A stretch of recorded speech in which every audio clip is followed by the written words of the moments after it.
खुलुमबाय नोंथांमोनखौ जोंनि बर' हारिनि बियाम सेटआप चेनेलाव फिन खेबसेबाव बरायबावनाय थाबाय। दाथ' नोंथांमोना नुगासिनो दङ कर'ना भाइरासजों फुरा बुहुमावनो साग्लोबसारना दं आरो लकडाउनबो जागासिनो दङ। खामानिफोरखौ मोजाङै मावफुंजोबनो हाया, बिजनेसफोरा मोजां जायाखै। बे समावबो पलिटिक्सनि बाथ्रा माखासे नटिफिकेसनखौ लानानै जोंनि BTR बा BTC आव गोबां दावराव दावसि जागासिनो दङ। जायखौ नुनानै आंबो फंनैसो बाथ्रा बुंनो सानदों। जायफोर हाबसोनानै थानाय जायफोर BTC नि एसेमब्लियावहाय थांनानै जेबो बुङा, हाबसोनानै थानाय आरो जायफोर गुदुं सिङाव हाबसोना थानाय बिथांमोना दिनै ससियेल मिडियायाव ओंखारनानै फंनैसो बुंनो मोनगोन बा फंनैसो बुंनो मोनलायबाय होननानै बेखौ बुंनो फैदों। आं बेखौ सानो सरखार दाखांनायनि उनावहाय मानगोनां प्रमद बर' सारा बेसेबां समसिम दैदेननो मोनखो दासिबांहालागै 6 मान्थ नङा होमबा? बे 6 मान्थनि गेजेराव नोंथांमोननि मथेब्ला मा जाफुंथावना आरो बाजेट खेबबेसे हमखो नोंथांमोननि मथेब्ला? नोंथांमोननियाव आं बे कुइसनखौ सोंबाय। आरो बे बाजेटआवहाय सिगांनि जिखिनि लायबिलिटिस दंमोन बेखौ होनाङाखै नामा? आरो होनांदोंब्ला होमबा बाखि फैसाखौ जोङो बेसेबां डेभेलपमेन्ट खालामथावना आरो लाबोथावनो हानाय?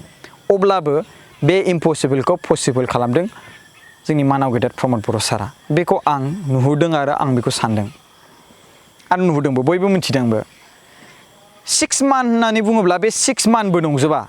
कभिड-19 दावराव लकडाउनावनो बेसेबांबा होनाय आरो लोगोसे MLA इलेक्सननि सम, बे MLA इलेक्सनावबो बेसेबांबा सम थांखाबाय। अब्ला बबे समाव डेभेलपमेन्टनि थाखाय जों खामानि मावनो हानाय नङा होमबा? बे समावहाय बाथ्राया ओंखारदों कि सासे DCआ EM आरो CEM नि देरसिन जाबाय।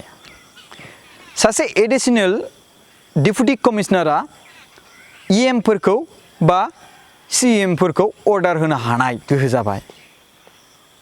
मबे नटिफिकेसनाव नुखो एबा माबे नटिफिकेसनाव नुखो जे सासे एडिशनेल एबा डेपुटि कमिशनारा अर्डार खालामनाय?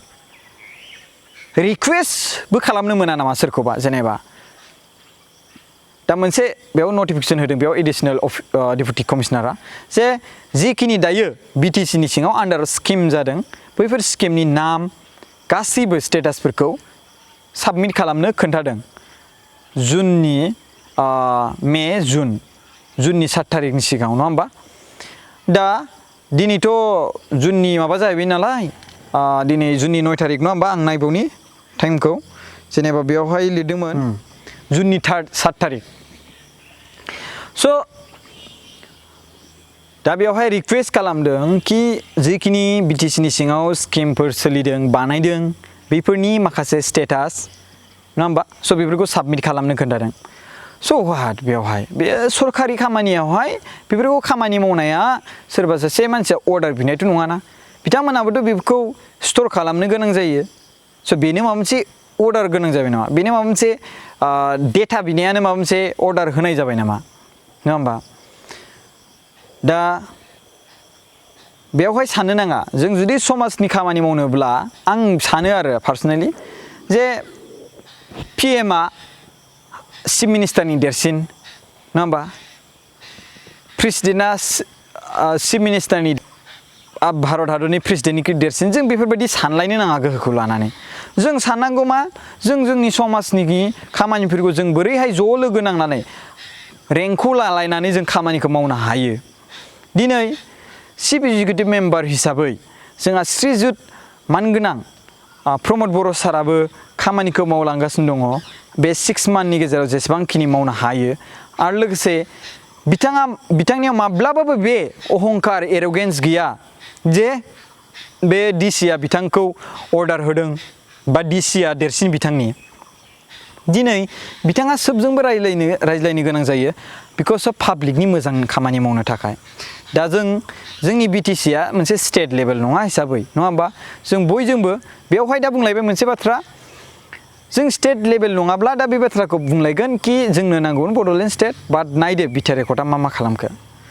जाय मानसिया बुंनो थाङोब्ला बै बाथ्राखौ बुंदों बैसोर मानसियानो बेखौ गोरोन्थि खालामखादोंमोन सिगाङाव जे BSc एकर्ड बा BTC एकर्ड खालामखानानैनो नङा होमबा बेनो गोरोन्थिखामोन नङा होमबा दिनै BTCनि माखासे पावार फांसनखौ बारायनानै आरो लोगोसे BTCनि माखासे लेन्ड स्पेसखौ एरियाखौ बारायनानै खामानि मावनो थांगासिनो दं BTR एकर्डनि जोहै नङा होमबा दा BTR एकर्डनि जि खामानि बियो दायो 6 मान्थनि गेजेराव मावफुंजानाय खामानि नङा दा मावगोनसो आरो बे समाव COVID-19नि जाउनाव स' बोरैहाय मावफुंजोबनो हानो 5 बोसोर खमसे खम प्रमद बर' सारनो दैदेननोथ' हो 6 मान्थनि गेजेराव मा खामानि मावसोगोन दे बुंलाय 6 मान्थनि गेजेराव मोनसे दालां बानायनाय गेजेरावबो नोंथांमोनाबो बे दालांनि गेजेरजों थाबायनो गिगोन मानो होनब्ला गेब्रुनोबो हागौ गिदिर लड लानानै ट्राक बायदिसिना सालायनो जों गिगोन मानो होनबा बे गेब्रुननो हागौ जों मिन्थिगौ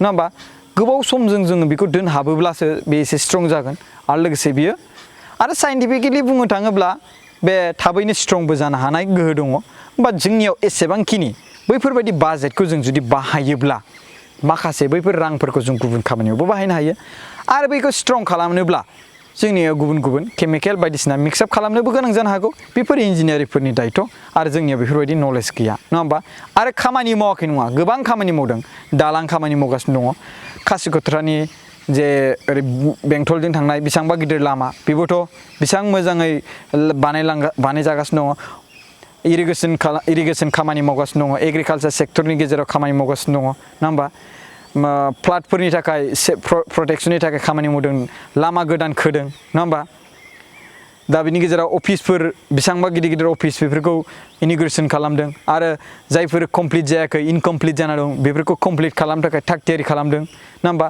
दा बर' हारिनि थाखाय माखासे गोबां गिदिर स्किम बानायगासिनो दं आरो गोबां गिदिर खामानि मावगासिनो दं स' नोंथांमोना बेखौ बुजिनोब्ला एसे सम नांगोन आरो लोगोसे नेनांगोन आं सानो नोंथांमोना बेखौ नेनानै जाहाथे खामानिफोरखौ मावो आरो लोगोसे नोंथांमोना बेखौ नेनानै नोंथांमोना जि दानि गोदान सरकार बे 6 मान्थनि गेजेराव मावफुंजोबनो हानाया बेसेबांखिनि सम्भावना नोंथांमोनानो सानदो बे 6 मान्थनि गेजेराव बेसेबां मावगोन देलाय बुंलाय सोरबा मानसिया फैगोन सिखारना बबेबा गुदुंनिफ्राय हाबनानै ओंखारफैगोन नोंथांनि खोमायाव माबा मोनसे सोगोन बेयावनो हय सानफानो गोनांथि गैया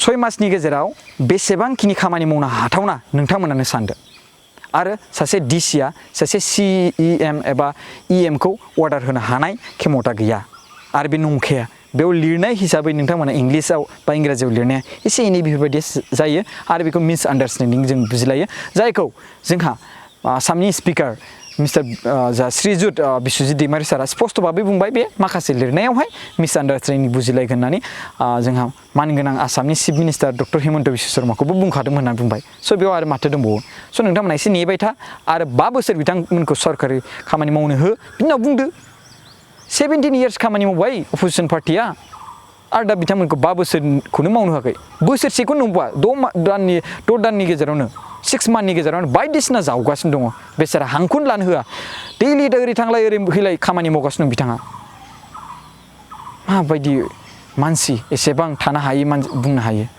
खुलुमबाय नोंथांमोननि आखायाव आरो नोंथांमोनानो बुजिदो बे बाथ्राखौ 6 मान्थनि गेजेराव बेसेबांखिनि डेभेलप खालामथावनो हानाय गोहो दं आरो लायबिलिटि सुख'नांगौनिबो बाथ्रा सिगाङावनो फार्स्ट सरकारनि लायबिलिटिसखौनो बेसेबांबा बुरजा सुख'नांगौनि बाथ्रा खुलुमबाय आरोबाव